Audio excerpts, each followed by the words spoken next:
Welcome to Black Love, EOM's movie talk show, starring me, the Black Love, and also Allison and Becca. Hello, and welcome. Bonjour. Hola. Hey. Привет. I speak Russian. I know how to say no in Russian. Yeah. It's in German. It's no? What? No, it's nine. What is wrong with me? Nine. You know this shit. You're the one who's German. I'm not.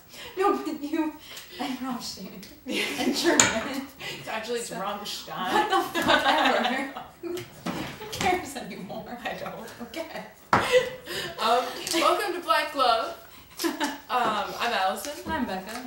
And we're going to talk about some fabulous Dracula-themed movies. The Black Glove asks us, what movies did you watch? Well, Black Glove, that's a very good question. It is. The first movie we watched was called Dracula AD 1972. Yes. And spoiler alert, it has Christopher Lee as Dracula. And it's beautiful. I actually don't have words for it, but it's Dracula in 1972, but Dracula is not updated at all. He's just Dracula in a cloak, nomming people who were like, what? Anyway. And Talk about the other movie we watched was called Captain Kronos, Vampire Hunter. And it's about a man named Captain Kronos, and he's a vampire hunter. Big surprise. And it's kind of like this weird anachronistic, like, it could be the 1600s, it could be the 1800s. It could be the 70s. It's not really clear. And Captain Kronos has, among other things, a samurai sword and, like, a cutlass or something. He uses a samurai sword to dig holes. Where he buried frogs.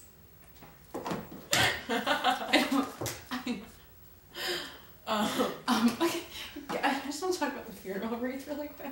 Yeah, They're in a graveyard at one point with all these like crappy wooden cross graves, and there's one really nice grave with a nice statue, and there's just a modern funeral wreath, the kind with like ribbon on it with something printed about like our dear deceased father. It's like we're in the 1700s. Yeah. Like, no. Yo. I was confused. How does Hammer horror make up for the rest of British cinema?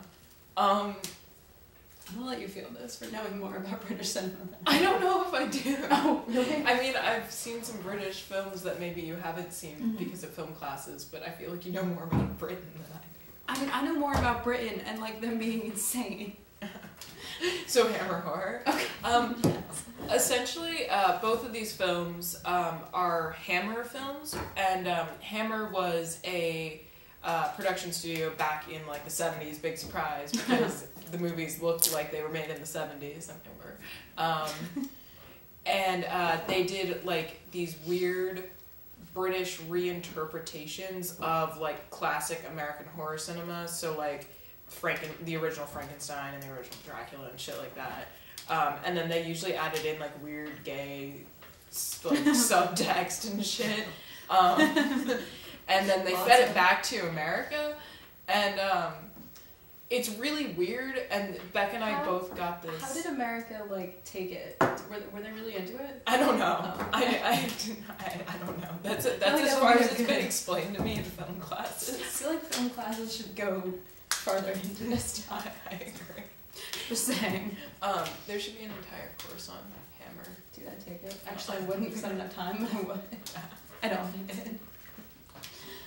Anyway, Beck and I both thought it was really weird because, based on like what we've watched that's British, these films did not feel British at all. Like they felt like they were made by Americans, and it's hard to pinpoint. With like British actors doing really shitty British accents and trying to be British, but with American written dialogue. Yeah. paragraph that they were like, oh, this is what Brits should say. Like in Dracula AD, they were all sitting in like this club drinking tea out of clear mugs so that you knew it was tea, but like they're hip young kids drinking tea in a club. Like, yeah. It felt really forced. Yeah, and their accent, yeah, like, I think their accents was definitely a big thing. It sounded like British people doing a fake British accent, and it was weird. Mm-hmm. And yeah, I don't know, it just felt, they felt very off. Yeah. Yep. So. It's definitely interesting. Yeah. It was weird too, because like if you think about like Dracula AD, like it's kind of like rooted a little bit in subculture, I guess, because it's like about like a group of like hippie kids who like start getting involved in the occult, and then they bring back Dracula, and Dracula eats everybody. But it's like if you think about other like very, very British films that are about subculture, they're like there's something very like kind of like anarchy, like I don't know, there's just like a very like anarchy driven vein in British stuff. At least this is the impression I get. Becca can probably speak more to it. What are you referencing? Well, okay, so I'm thinking Clockwork Orange, obviously. Yeah. Like Train Spotting, the novel, and which is not Scottish. It's Scottish, yeah. It's a little different. Can't count it. Okay, fine. Black Love asks, if Captain Kronos were alive today, what weapon/technique would he use to get rid of the creators of Twilight? Dramatic stare. That's what Captain Kronos would use. Yeah. Because it's his most employed weapon. Captain Kronos, he had a lot of different killing methods that were employed to varying degrees of success. He had a really impractical stake. He had a candle that did not look right. He had hanging in a chair, which seemed a little out of place to me. He had his two swords, which he didn't use on anybody who was actually a vampire, just in that one bar fight. He had these very like elaborately carved wooden stakes too. Like it was so weird. The ends were so pointy. Yeah, like, it was like pencils. Yes, but huge, like 4 feet long. Yeah, and they had I don't know like the up the side. Yeah, they were carved and shit. Yeah. I feel like, so Beck and I were talking about, because we really like this question from last episode, like who would play different characters in Captain Kronos now, and we decided that Captain Kronos would be Aaron Eckhart. So I feel like, I'm just thinking about Aaron Eckhart, and I feel like he could, like, I don't know, like, have shiny hair and be a smooth talker. Yeah. And just, like, confuse the shit out of them. I mean, I feel like that's just because the two things I know Aaron Eckhart the best from are Batman and Thank You for Smoking. Yeah. So it's like... Yup. Distort the perception. It just bores them to death with, like, politics and talking. I feel like Captain Kronos, if he actually said things, would be in that same camp. Yeah, so... So... We just got really off topic. Yeah. Blackwood. What's with the name of that band Stoneground? Sounds like Muffin Mix. It does. So this is something that Becca and I really enjoyed in Dracula AD 1972. The movie has shameless plugs for this band Stoneground. Who I don't think did anything ever again. Yeah, they kind of sound like pretend Bob Dylan. And we actually put a little clip together for you guys so that can experience them for yourselves. Yeah. So if you play the clip, roll that, see what you think.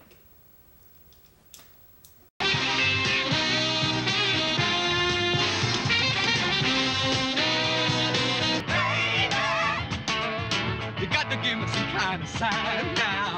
Charles, I asked you to invite one or two of your friends, but really... These are not my friends. I've never seen any of them before in my life. All I did was to invite the Stone Ground.